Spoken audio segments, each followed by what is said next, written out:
بسم اللہ الرحمن الرحیم۔ ایسے ہی سچے اور دلچسپ واقعات سننے کے لیے ہمارے چینل کو سبسکرائب کریں۔ دوستو، یہ ہے بھارت کا ایک مشہور اور پرانا شہر اجمیر، جسے لوگ اجمیر شریف کے نام سے زیادہ جانتے ہیں۔ اس کی وجہ یہ ہے کہ یہاں بھارت کے سب سے بڑے صوفی بزرگ، سب سے بڑے صوفی سنت حضرت خواجہ معین الدین چشتی اجمیری رحمۃ اللہ علیہ کی درگاہ ہے۔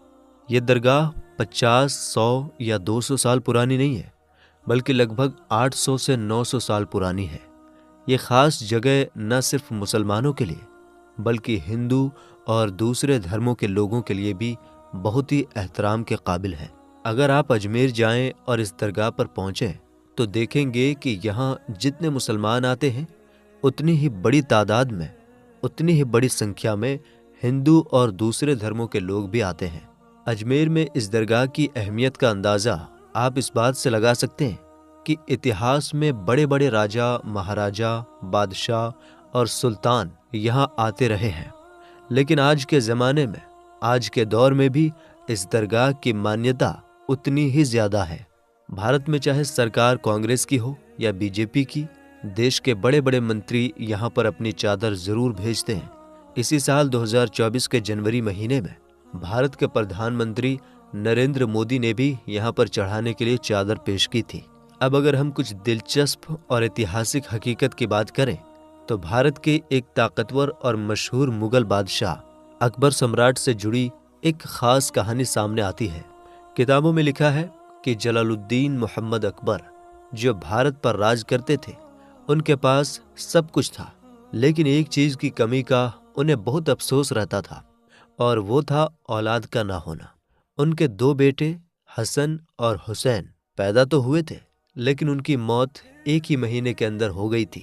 ابو الفضل کی مشہور کتاب آئینہ اکبری میں لکھا ہے کہ ایک بار اکبر کو یہ خبر ملی کہ اجمیر میں ایک بڑے صوفی بزرگ خواجہ معین الدین چشتی رحمۃ اللہ علیہ کی درگاہ ہے، وہاں جو بھی منت مانگی جاتی ہے وہ پوری ہو جاتی ہے۔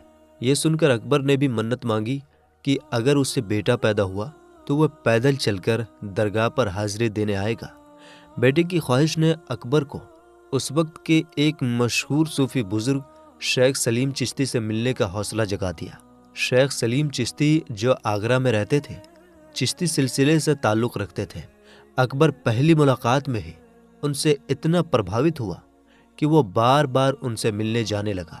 مانا جاتا ہے کہ ایک بار اکبر نے صوفی بزرگ شیخ سلیم چشتی سے پوچھا، مجھے کتنے بیٹے ہوں گے؟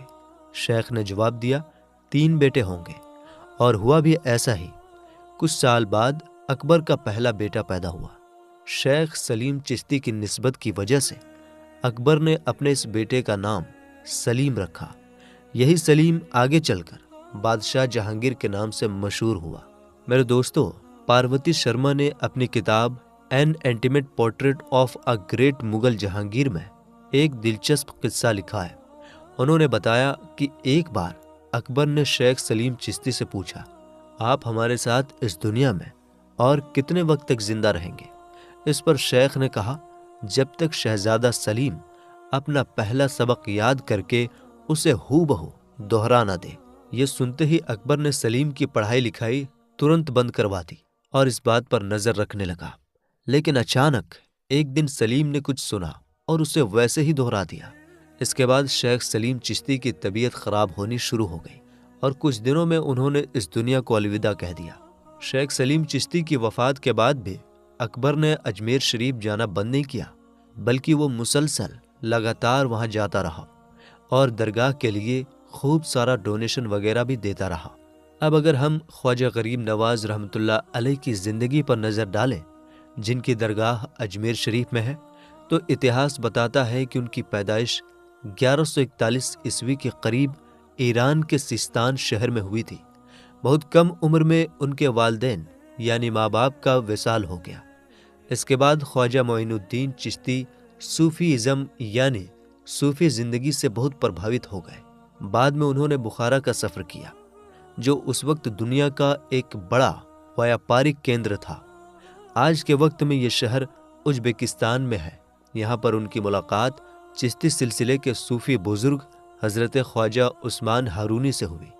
یہ خواجہ معین الدین چشتی کے سب سے بڑے استاد یعنی ٹیچر بنے۔ دونوں نے ساتھ میں مکہ اور مدینہ کا سفر بھی کیا۔ ایسے ہی سفر کے دوران خواجہ معین الدین چشتی کو ایک خواب میں پیغمبر حضرت محمد صلی اللہ تعالیٰ علیہ وآلہ وسلم کا دیدار ہوا، اور ان کی طرف سے ہی ان کو ہندوستان کے دلی جانے کا حکم دیا گیا۔ یہیں سے ان کا ہندوستان کا سفر شروع ہوا۔ مانا جاتا ہے کہ 12ویں صدی کے آخر میں یہ دلی پہنچے اور پھر اجمیر گئے۔ اجمیر میں جا کر انہیں وہ نام ملا جس سے آج تک وہ سب سے زیادہ مشہور ہیں، غریب نواز۔ اس کا مطلب ہے غریبوں پر کرپا کرنے والے۔ اتہاس کی کتابوں سے صاف پتہ چلتا ہے کہ حضرت خواجہ معین الدین چشتی رحمۃ اللہ علیہ کا ایسا اثر تھا کہ جو بھی ان سے ایک بار مل لیتا وہ ان کا دیوانہ ہو جاتا۔ دھیرے دھیرے ان کا پربھاؤ اتنا بڑھ گیا کہ دور دور سے لوگ صرف ان کی باتیں سننے کے لیے سفر کر کے آنے لگے۔ اس دور میں جب ٹیکنالوجی کا کوئی نام و نشان نہیں تھا، ان کا نام بھارت کے بڑے بڑے شہروں میں مشہور ہو گیا تھا۔ 1236 کے آس پاس جب خواجہ غریب نواز اس دنیا سے رخصت ہوئے تو اجمیر میں ہی ان کی مبارک قبر بنائی گئی۔ بعد میں یہی مبارک قبر دھیرے دھیرے درگاہ کا روپ لیتی گئی، جسے ہم آج دیکھتے ہیں۔ ہسٹوریکل سورسز بتاتے ہیں کہ شروعات میں یہ مقبرہ ایک معمولی سا اسٹرکچر تھا، مگر جیسے جیسے دور گزرا اور الگ الگ حکومتیں آئیں اور ان کا ان سے لگاؤ ہوتا رہا، ویسے ویسے انہوں نے اب یہاں پر نیا نیا نرمان کروانا شروع کر دیا۔ مانڈو کے محمود خلجی نے یہاں ایک مسجد بنوائی۔ پھر مغل بادشاہوں کا دور آیا جن کا اجمیر شریف سے گہرا رشتہ تھا۔ شاہجہاں کے 2 بچے جہاں آرا اور دارا شکوہ کی پیدائش بھی اجمیر میں ہوئی تھی۔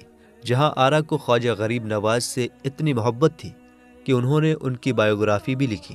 پرانے دور کے تغلق شاسک شیر شاہ سوری اور بعد میں حیدرآباد کے نظام سبھی کا اجمیر شریف سے گہرا رشتہ رہا۔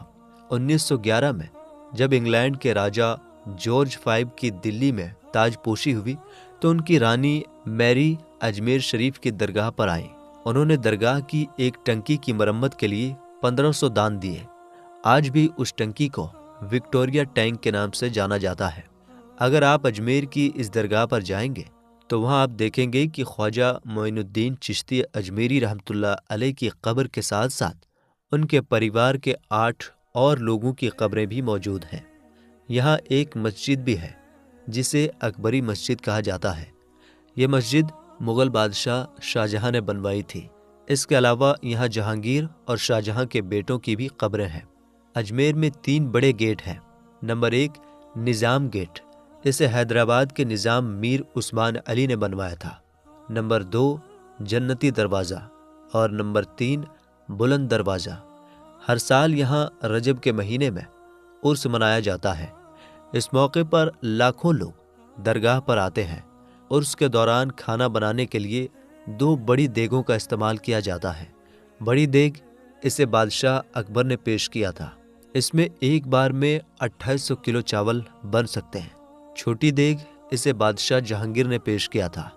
اس میں لگ بھگ 1100 کلو چاول بنائے جا سکتے ہیں۔ یہ دیگیں نہ صرف بہت بڑی ہیں بلکہ بہت پرانی بھی ہیں۔ عرس کے دوران ان دیگوں میں بنائے گئے کھانے کو غریبوں میں بانٹا جاتا ہے۔ دوستو، جب خواجہ غریب نواز رحمۃ اللہ علیہ پہلی بار اجمیر شریف آئے تو انہوں نے ایک خیمے میں ڈیرا ڈالا۔ وہ ہر دن عصر سے لے کر مغرب تک روتے رہتے تھے۔ ایک دن ایک ہندو نوجوان جو کچھ وقت سے باہر پڑھائی کرنے گیا ہوا تھا واپس لوٹا۔ جب وہ خواجہ صاحب کے خیمے کے پاس سے گزرا تو اس نے رونے کی آواز سنی۔ وہ گھر جا کر اپنی ماں سے پوچھتا ہے، ماں یہ مسلمان بابا ہر دن کیوں روتے ہیں؟ ماں نے کہا، اگر جاننا ہے تو خود جا کر ان سے پوچھ لو۔ وہ نوجوان خواجہ غریب نواز کے خیمے میں آیا اور بولا، بابا آپ ہر روز کیوں روتے ہیں؟ خواجہ صاحب نے کہا، میں اپنے مرشد یعنی اپنے استاد کو یاد کرتا ہوں۔ میں نے بہت وقت اپنے مرشد کی خدمت یعنی ان کی سیوا میں بتایا ہے اور ان کی یاد میں روتا ہوں۔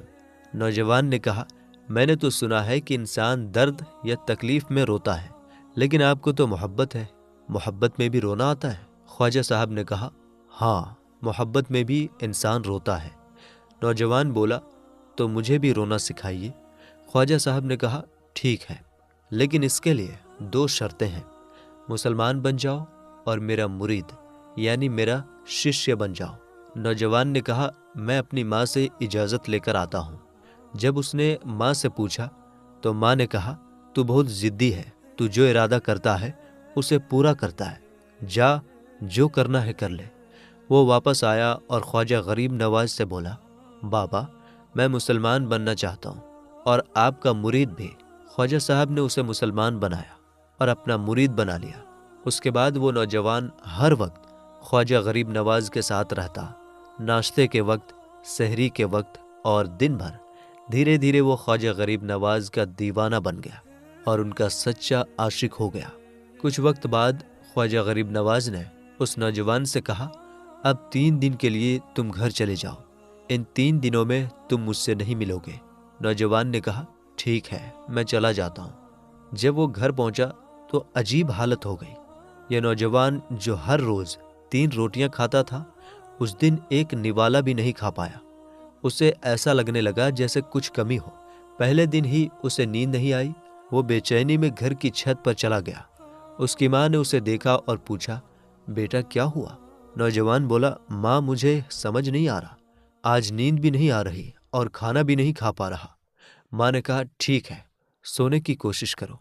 لیکن جب سحری کا وقت آیا تو وہ نوجوان رونے لگا، اس کی آنکھوں سے آنسو بہنے لگے۔ ماں نے پھر پوچھا بیٹا آخر بات کیا ہے؟ اس نے کہا ماں مجھے محبت ہو گئی ہے، مجھے خواجہ غریب نواز سے عشق ہو گیا ہے، اب یہ جدائی مجھ سے برداشت نہیں ہوتی، جاؤ اور انہیں کہو کہ مجھے واپس بلا لیں۔ ماں خواجہ غریب نواز کی بارگاہ میں حاضر ہوئی اور کہا آپ نے میرے بیٹے کو کیا دیا ہے؟ وہ بہت پریشان ہے، اب اسے واپس بلا لیجئے۔ خواجہ غریب نواز نے کہا نہیں ابھی وقت نہیں آیا، تم واپس جاؤ اور اسے کہہ دو کہ تھوڑا اور انتظار کرے۔ ماں نے بیٹے کو یہ بات بتائی، لیکن نوجوان بولا ماں اگر مجھے بلایا نہیں گیا تو میں مر جاؤں گا، یہ محبت مجھے جینے نہیں دے گی۔ ماں پھر سے خواجہ غریب نواز کے پاس گئی اور کہا آپ کرم فرمائیے، میرا بیٹا جدائی برداشت نہیں کر سکتا۔ خواجہ غریب نواز نے ماں کی بات مان لی اور کہا جاؤ اسے واپس بلا لو۔ نوجوان بھاگتا ہوا خواجہ غریب نواز کی بارگاہ میں پہنچا۔ اس وقت خواجہ غریب نواز اپنے مریدوں کو درس یعنی تعلیم دے رہے تھے۔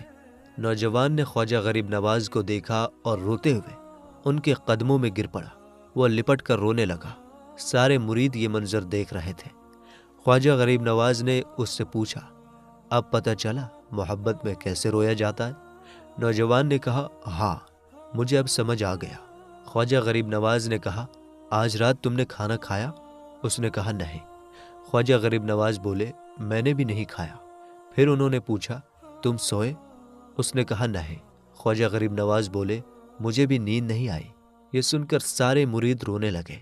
خواجہ غریب نواز اور اس نوجوان کے پیار اور عشق کا یہ منظر دیکھ کر ہر کسی کی آنکھوں میں آنسو آ گئے۔